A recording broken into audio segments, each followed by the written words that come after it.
Maggie and Isolde had been inseparable since they were little. It wasn't just friendship. It was a bond forged through shared secrets, whispered fears, and memories that stretched back to their very first steps. The summer of 2010 seemed like the perfect time for them to take the adventure they had always dreamed of, a few days camping in the Appalachian Mountains. They had both grown up with a love for the outdoors, and after years of talking about it, they finally planned the trip. The day they set out, the sun was high in the sky, casting a warm, golden glow over the land as their car rumbled down the winding mountain roads.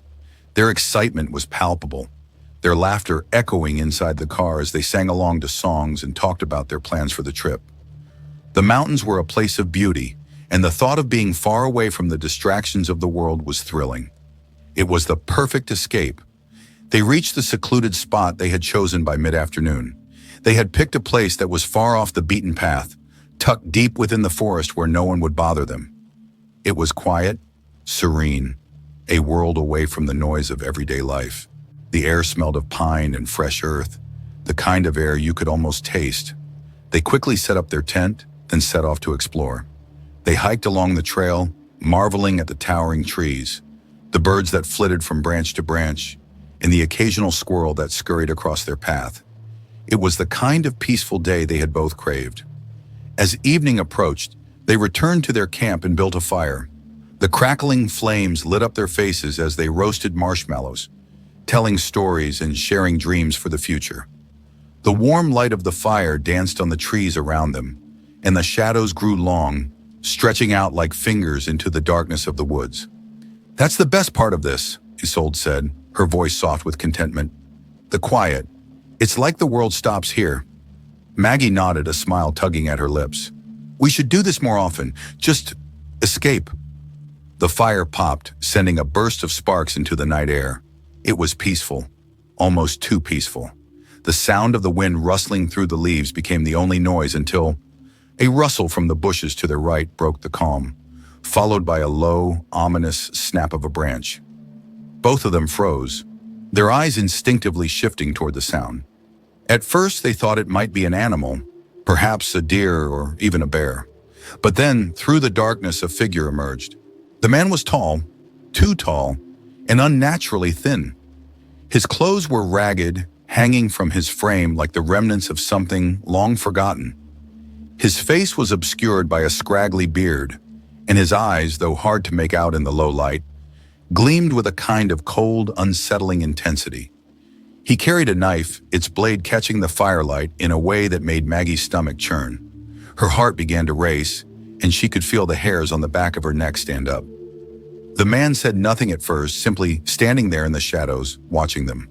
Isolde instinctively moved closer to Maggie, and Maggie could feel her pulse thudding in her ears. A chill ran down her spine, and she swallowed hard, trying to force the panic from her voice. "Can we help you?" Maggie called out, though her voice trembled more than she wanted. The man took a slow step forward, his boots crunching against the dry leaves. His voice, when it came, was deep and rough, like it hadn't been used in years. "I've been watching you, for days." He paused, his gaze flicking from one to the other. "I know you're alone, and I'm going to take you with me." Maggie's heart hammered in her chest. The woods around them, which had once felt so tranquil, now felt like a prison. Isolde's breath caught in her throat, and she grasped Maggie's arm, pulling her closer. Neither of them spoke for a moment, the weight of the man's words sinking in. The sense of impending danger was suffocating. What do you want?" Isolde asked, her voice barely a whisper. The man's lips twitched into something resembling a grin, though it lacked any warmth. "I want you both to take you away. You'll never see your families again." Fear surged through Maggie like a shockwave. She could see Isolde's face pale as she realized the gravity of their situation. Every instinct screamed at her to run, but they were trapped, isolated, with nowhere to hide. The man took another step forward, his eyes flicking to the ground before locking onto Maggie. "We're not going anywhere with you," Maggie spat, trying to muster some courage. The man laughed, a sound that echoed through the trees like something twisted and wrong. "You're not in a position to refuse." Before either of them could react, he lunged forward, grabbing Isolde by the arm with a speed that made Maggie's breath catch. She tried to move, to push him away, but he was too strong. The knife flashed in the firelight as he pulled them toward the edge of the campsite. "Stop!" Maggie cried out, fighting with all her strength. But the man's grip tightened, and in an instant, she found herself overwhelmed by his strength. With one swift motion, he tied them both up, securely, ruthlessly, before dragging them deeper into the woods away from their camp. The world around them blurred as they were hauled through the dense underbrush, their cries for help swallowed by the thick trees in the night air. They could only hope that someone, somewhere, might hear them before it was too late. The deep woods swallowed them whole. The man dragged them through the woods with an eerie calm, as if he were walking them through a familiar path. The cold night air bit at their skin, but the fear gnawing at Maggie's insides was far worse. Her heart hammered in her chest as the moonlight flickered between the trees above them.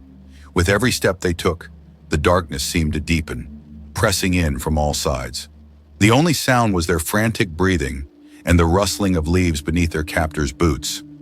After what felt like hours, they arrived at a cabin, a ramshackle structure hidden deep in the woods, far from any trail. It seemed almost forgotten by time, its walls crumbling and covered in thick vines. The air around it felt stale, heavy with the scent of decay. The man didn't hesitate. He shoved them roughly toward the door, and it creaked open to reveal the interior. The cabin was dark and smelled of rot. Cobwebs clung to the corners, and the dim light that filtered through the cracked windows only added to the oppressive atmosphere.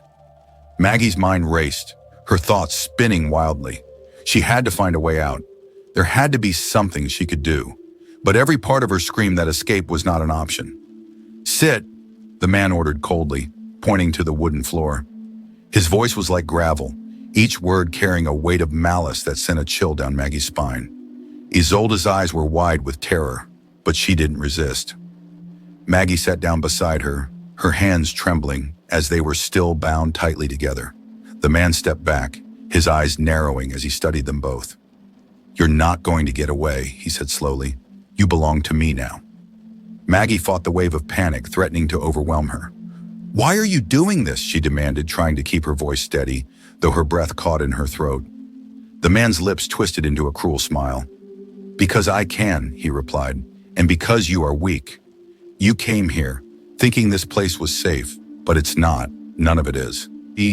Maggie wanted to scream, but she bit down on her lip, trying to keep control of her emotions. Isolde was shaking beside her, her eyes glazed with fear. The man seemed to take pleasure in their terror, and it made her sick. He paced in front of them for a moment before finally stopping in front of Isolde. She recoiled slightly, but there was nowhere to hide. The man crouched down to her level, his eyes locking onto hers. Maggie's stomach turned when she saw him smile. It wasn't a warm smile. It was twisted, full of sadistic delight. "You know," the man murmured softly, almost to himself, "I've been waiting for this moment for so long. You don't even know what it means to be truly alone, to be completely isolated." He let the silence hang between them before continuing. "But you will. You'll understand soon enough." With a sudden, horrifying movement, he grabbed Isolde by the hair and dragged her toward the far corner of the room. Maggie screamed, but her voice was weak, strangled by the terror rising in her throat. "Don't! Please, stop!" Maggie shouted, desperate. "Leave her alone!" But the man didn't listen. He seemed to enjoy the desperation in her voice. As Isolde was pulled toward a darkened corner of the cabin, Maggie fought against her restraints, her wrists raw from the ropes that bound them. The man turned to Maggie one last time, his expression unreadable. "I warned you," he said simply, and then he turned away from them. Maggie felt sick, her whole body trembling with a mixture of fear and rage. She could hear Isolde's sobs from the corner, muffled and broken, but Maggie couldn't do anything. She was trapped, just as the man had promised. Minutes stretched into hours. The silence was oppressive, broken only by the occasional rustling of the wind outside. Maggie couldn't tell how much time had passed when the man returned, his face twisted into something darker. Isolde lay crumpled on the floor, her clothes torn, her face pale and bloodied. Maggie's heart dropped into her stomach. She didn't know how to process the sight in front of her. The man's eyes gleamed with satisfaction as he stood over them. "I've been waiting for this," he said, almost like a whispered confession. "But I think I'll make you watch anyway. Watch as I finish what I started." Maggie's blood ran cold as she realized what he meant. She could feel her hands trembling violently, her mind scrambling for any way out. It felt like time had stopped, but in reality, it was the worst kind of waiting for the inevitable. "Please, please don't," Maggie begged, her voice breaking. But the man only grinned. "No one ever listens," he muttered, his hand reaching for something hidden behind his back. Maggie's world seemed to shatter in that moment. She had never felt so utterly helpless, so completely powerless. Her mind raced as she searched desperately for an escape, but everything around her seemed to close in, pressing her deeper into the nightmare. She couldn't watch what came next. She couldn't. But what if it was the last thing she ever saw?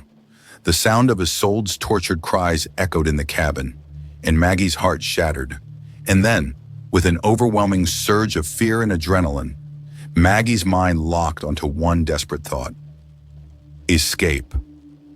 In the chaos, when the man turned away for just a moment to gather something from the dark corner of the cabin, Maggie did the unthinkable. She wriggled free of the ropes. The motion was frantic and raw, but it was enough. She was free. The man hadn't noticed yet, and that was all Maggie needed. With one last look at Isolde, her eyes wide with terror, Maggie ran, out of the cabin, into the night.